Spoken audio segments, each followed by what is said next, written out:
Hello बच्चों, आज हम पढ़ते हैं व्याकरण का पाठ 12।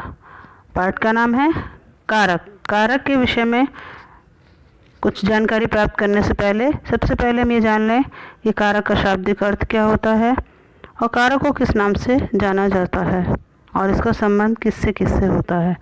सबसे पहले संज्ञा तथा सर्वनाम के जिस रूप से उसका वाक्य के अन्य शब्दों के साथ संबंध सामने आता है उसे कारक कहते हैं। इस प्रकार से संज्ञा सर्वनाम के शब्दों का जो रूप क्रिया के साथ उनका संबंध बताता है वह कारक कहलाता है। कारक का शाब्दिक अर्थ है क्रिया को करने वाला, अर्थात क्रिया के साथ जिसका सीधा संबंध हो उसे कारक कहते हैं।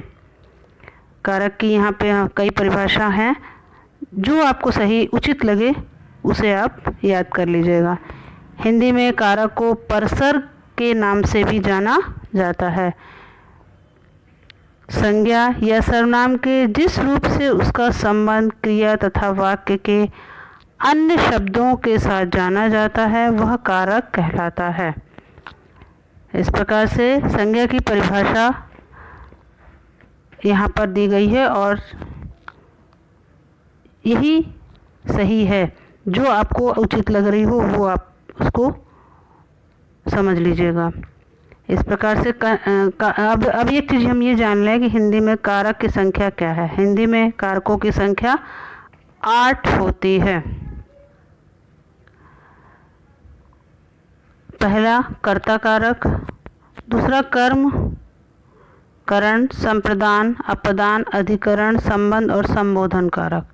इसकी कुछ विभक्तियां हैं, इसके द्वारा हम इसको समझ लेते हैं।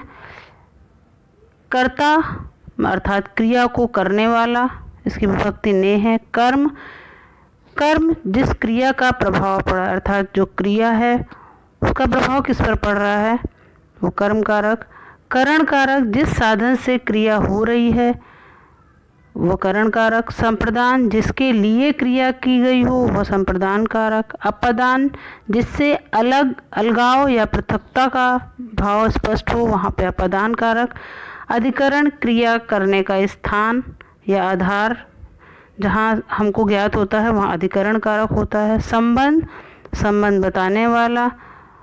और संबोधन कारक जिस संज्ञा को पुकारा जाए वहाँ पर संबोधन कारक होगा। इस प्रकार से जो भी रूप संबंध या क्रिया का वाक्य के अन्य शब्दों के साथ उसका संबंध बताता है वह कारक कहलाता है। यह कारक 8 प्रकार के हैं और इनकी विभक्तियों के द्वारा इनको जाना जा सकता है।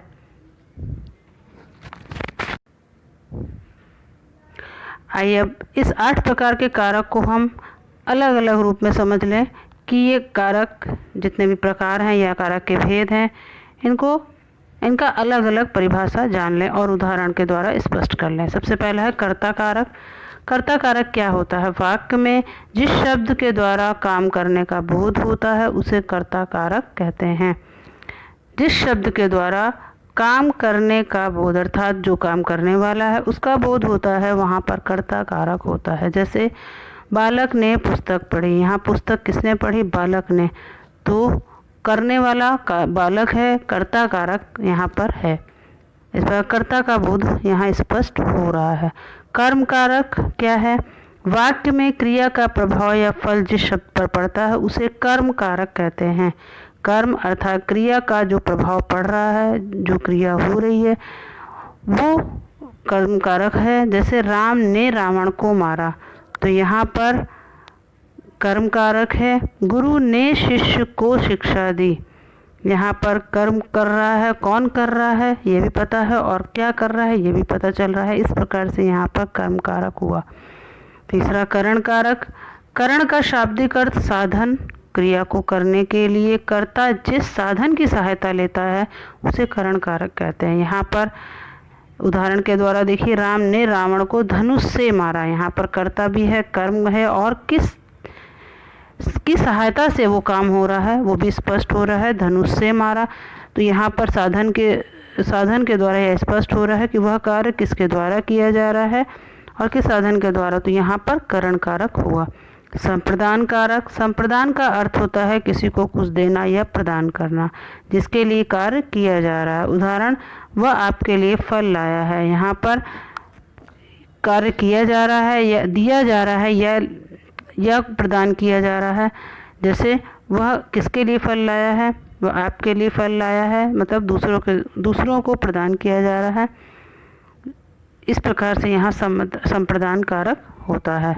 उसके बाद आता है अपादान कारक। अपादान कारक संज्ञा या सर्वनाम के जिस रूप से अलग होने का भाव प्रकट हो वहाँ अपादान कारक होता है।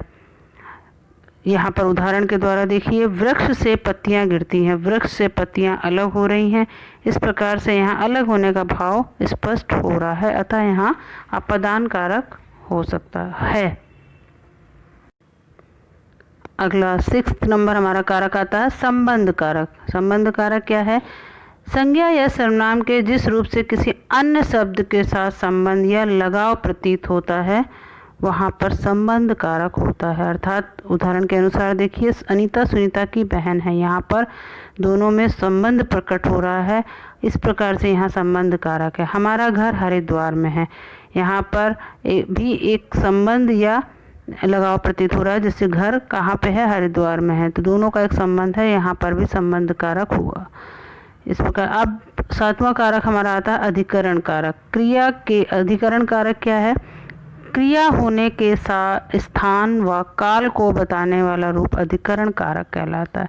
जिस क्रिया से काल स्पष्ट हो या स्थान का पता चले वहाँ पर अधिकरण कारक होता है। जैसे उदाहरण, चिड़िया पेड़ पर बैठी है, यहाँ पर चिड़िया कहाँ बैठी है, पेड़ पर, तो स्थान का हमें ज्ञात हो रहा है, तो यहाँ पर अधिकरण कारक हुआ। इसी प्रकार से शेर पिंजड़े में बंद है, शेर कहाँ है, पिंजड़े में है, इससे हमें स्थान का बोध हो रहा है, तो यहाँ पर अधिकरण कारक हुआ।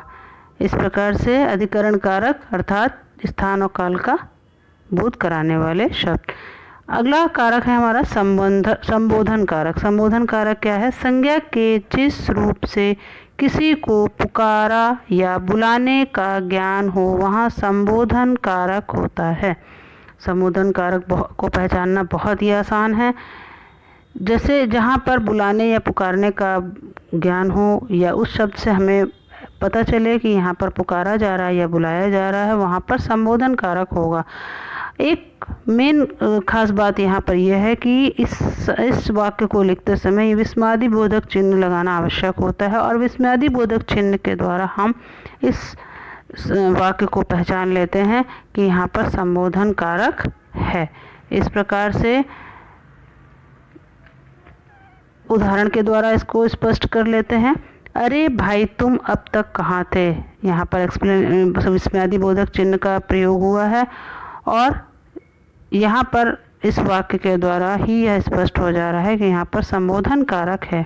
इसी प्रकार से हे भगवान मेरी रक्षा करो, यहाँ पर भी विस्मयादि बोधक चिन्ह का प्रयोग हुआ है और यहाँ पर संबोधित किया जा रहा है भगवान को, यहाँ पर संबोधन कारक हो गया। इस प्रकार से आज हमने यह जान लिया कि